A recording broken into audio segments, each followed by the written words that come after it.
Hey everyone, welcome back to By Ambition. In this video, I'll show you how to install extensions in the Brave browser. Extensions let you add new features like ad blockers, password managers, and productivity tools. So let's get started. Step 1. First, open up the Brave browser on your computer, which I already have right here. Step 2. Click the three lines in the top right corner. Then go to Extensions. Then click Visit Web Store.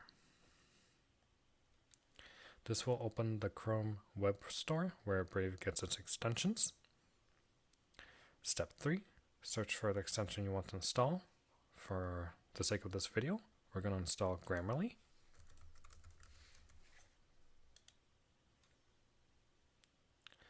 Step 4. Click Add to Brave. Then click Add Extension to confirm.